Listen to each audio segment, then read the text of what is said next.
So capital controls on banks in Greece. This year, the banks in Greece were impacted by the conditions that were beyond the control of the banking industry, as these conditions stemmed from the global financial crisis and caused reduced domestic economic activity, which resulted in deposit outflows, a reduction in bank funding and liquidity, and the imposition of capital controls on banks in Greece by the Greek government. It should be noted that capital controls to limit ATM withdrawals and overseas transfers do not apply to Greek bank-owned or controlled subsidiaries in Balkan countries such as Albania, Fyrom, Serbia, Bulgaria, and Romania, which host Greek bank subsidiaries. The negative impact of capital controls on 2015 Greek GDP is estimated to be 1%, according to a survey of economists by Bloomberg Business News. However, banks in Greece are under pressure to recapitalize by the end of the year. We hope it happens, as new regulations will come into force that will require depositors to contribute to the recapitalization process before euro area rescue funds are contributed. That's if things aren't done by the end of this year. As many of the adverse conditions that gave rise to these consequences are now improving, Greece is expected to return to economic growth in the second half of 2016, according to the European Commission Vice President Valdis Dombrovskis,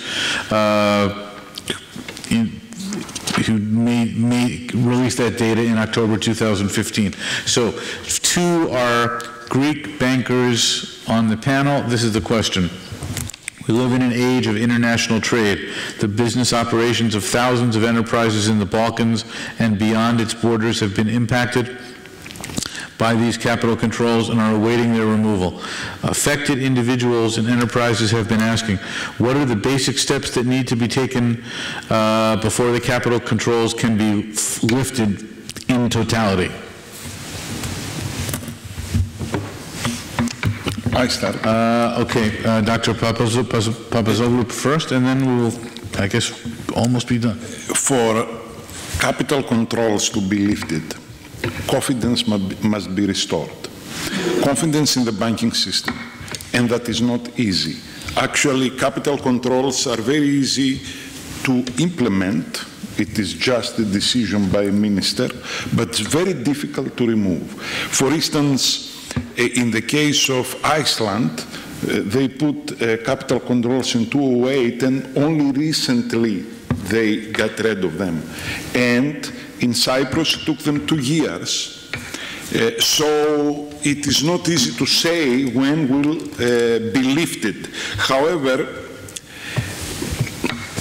what we can say here is that maybe there is need for a positive shock.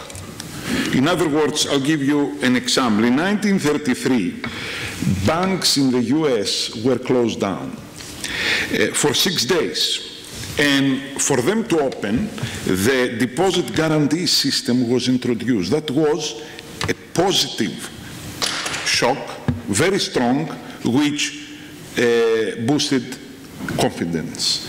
In our case, we have such a scheme, so we cannot reuse it.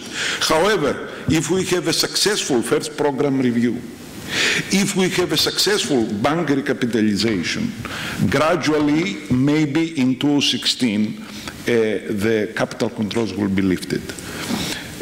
But this is something which remains to be seen. That's all.